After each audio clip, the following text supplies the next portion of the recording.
Well, no Fs for the Eagles in the win, which almost looked like a loss, but they somehow outlasted the Carolina Panthers yesterday. Let's break it down with Scott Grayson, who's on his way to Fox 29. You'll see him on the TV tonight, and he joins us now with another edition of Grayson's Grades. What's going on, Scott? Yeah, Mike, how you doing here? A victory Monday, but yeah, I agree with you. It didn't really feel like one. Aesthetically unpleasing as it was, they figured out a way to do it. But one guy who you didn't think helped out all that much was head coach Nick Sirianni, and he gets a D for the game. So let's start with him. D on the list. Obviously, offensively, they were a mess yesterday.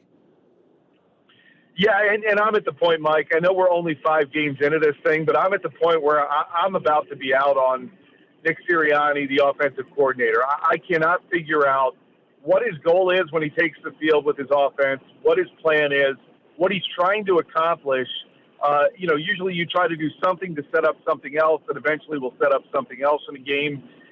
You just don't see any kind of semblance of any idea of what they're doing out there. And I think, quite frankly, I feel like the team won despite his poor game plan yesterday. And, I'm not necessarily saying, Nick Sirianni, the head coach, is a failure. I feel like I still need time to figure that out. But Nick Sirianni, the offensive coordinator, has me scratching my head every week and banging it against the wall trying to figure out what he's doing. And yesterday did nothing more to change my mind on that. I'm just baffled at the way this team is going out and running their offense because, again, a lack of running plays until late in the game. And I feel like these opposing defenses are just waiting for them. Yesterday, I even asked a question on Twitter, is it okay, are the Eagles not allowed to run anything vertical? Because it was all horizontal and really going nowhere.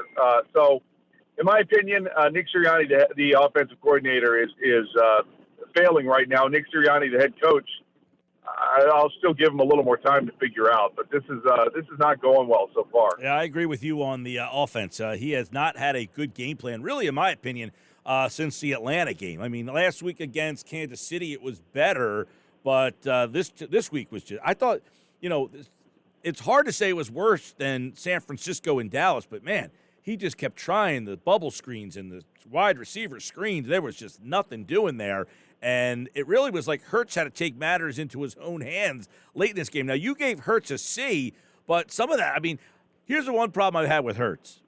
You've talked about the vertical stuff. I think he's missing some guys down the field. There's a couple of times where guys they're shooting down the seams. He's missing the wide receivers down the seams a lot, I feel like. But you gave him a C yesterday.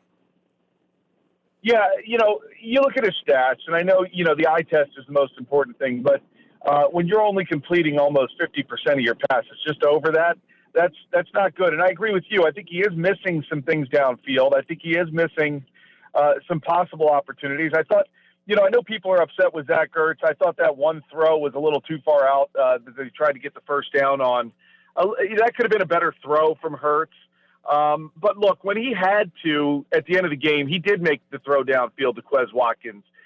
He did make the right call, and he did use his legs to get the touchdown to give them the win. He did. They don't get that 2-point conversion if it's anybody other than Jalen Hurts back there running that play because what he did to get away from that defender and buy time, and then he threw a perfect throw to Devontae Smith.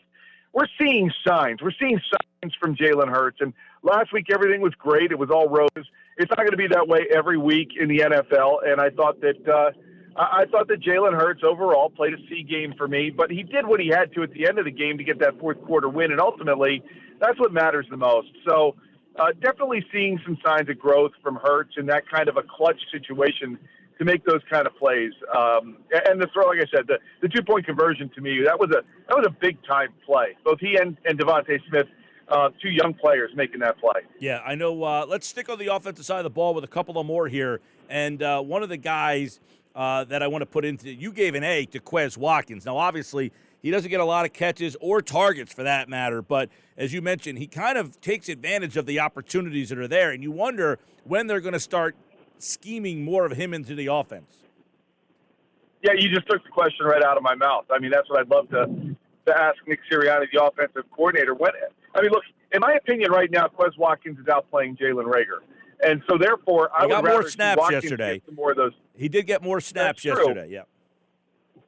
And I'd like to see more of Watkins get some opportunities called for him. I mean, that play downfield, look, his speed is obviously an asset. And you have the choice now to decide, are you going to use it to your advantage or are you not? And that's where I talk about, look, Quez Watkins seems like the right guy to me that you could set some things up on defensively by, running something horizontal, and then you fake it and go and give him the ball downfield in one-on-one coverage. I would love to see that happen more.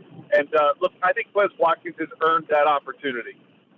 Scott, obviously, John Gannon's defense much maligned the last 2 weeks, 83 combined points in the two games. Well, this week you gave John Gannon a B, and there's a lot to kind of unpack off this. But first, let's start with the game plan that Jonathan Gannon had and what he showed you.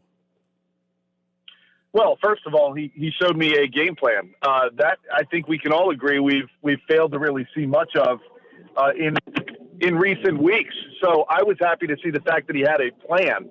I like the fact that, quite frankly, I saw some good stunts done on the defensive line that helped to confuse the opponent's offense.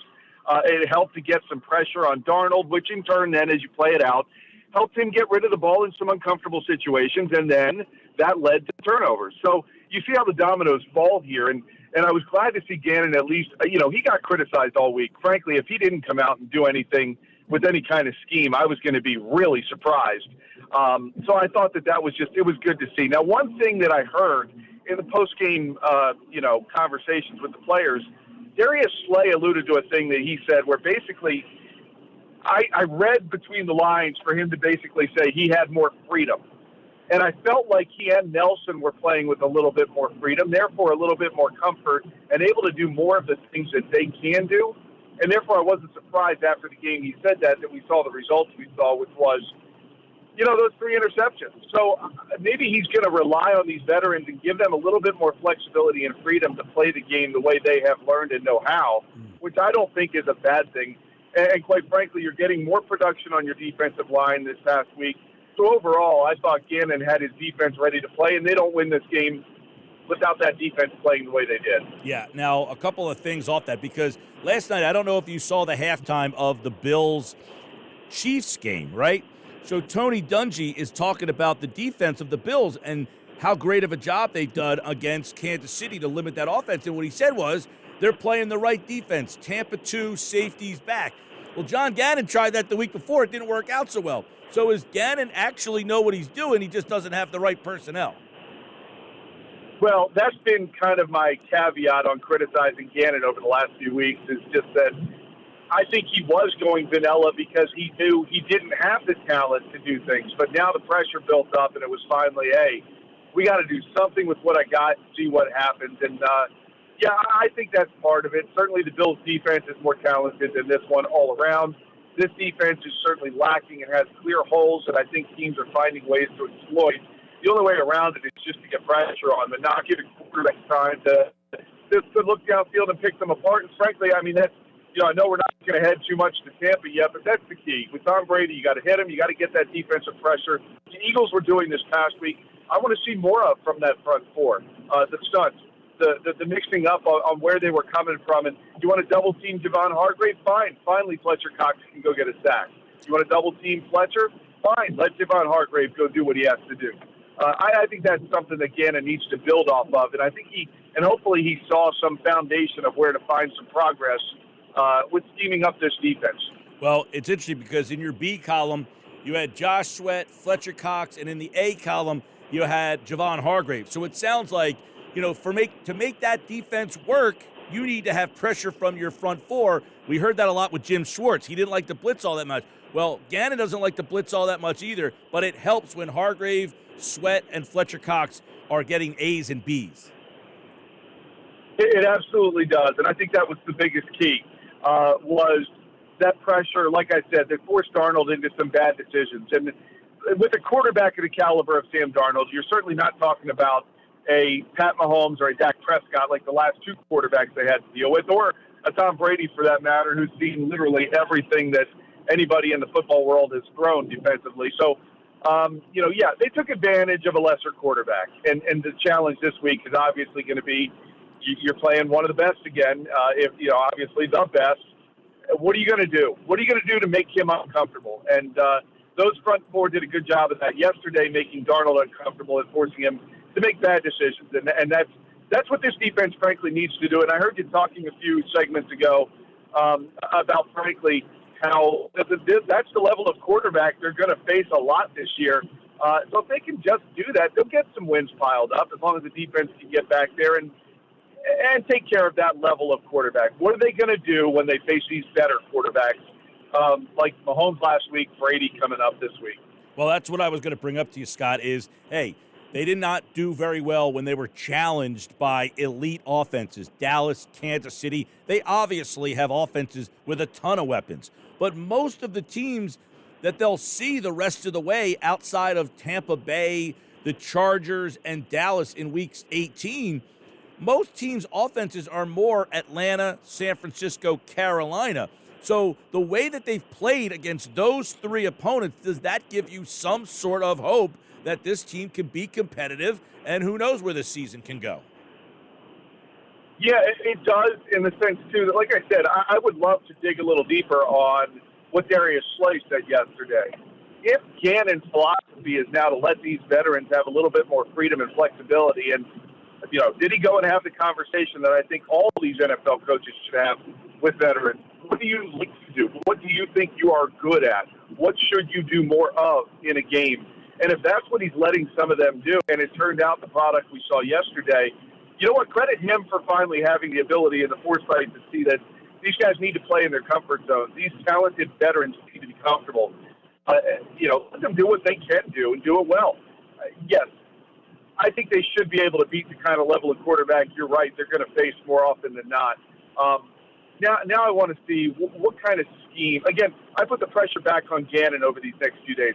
What kind of scheme in a short week are you going to be able to throw at the Bucs that maybe they weren't going to be ready for without the amount of time to practice to get ready for that they frankly normally would have? That's what I want to see. But, my fear, Mike, frankly, we all know the linebackers on this team are subpar. I got to believe that's where Brady and the Bucs are going to look to take what they can get against the Eagles defense and move the ball down the field. Yeah, Thursday night's obviously a huge challenge again. You kind of go back to facing a Dallas type of offense, a Kansas City type of offense, and one big difference there too is much like Dallas and Kansas City, their offensive line is kind of getting their feet under them. They haven't played together that much. But Tampa Bay has a really good offensive line. That's what Carolina does not have. That's what Atlanta does not have. Most offenses in the league have issues on their offensive line. The really good teams don't have those issues. So we'll see if John Gannon's defense can step up. But more importantly, he was able to get them to step up against a game. Look, they have 2 wins on the road right now. I mean, to say you have 2 road wins in the NFL, is that a sign of a good team? We'll see. Can they build off of that? A lot to unpack the rest of this game. Scott Grayson's grades are up right now at 97.3ESPN.com. Grayson's grades with Scott Grayson of Fox 29 and 97.3ESPN.com. All right, Scott, thanks, man. All right, you got it, Mike. Take care. That's Scott Grayson. Of course, his grades are brought to you by Boardwalk Honda. From Maine to Miami, nobody beats a Boardwalk deal. Online at boardwalkhonda.com. I'm Mike Gill. This is the Sports Bash.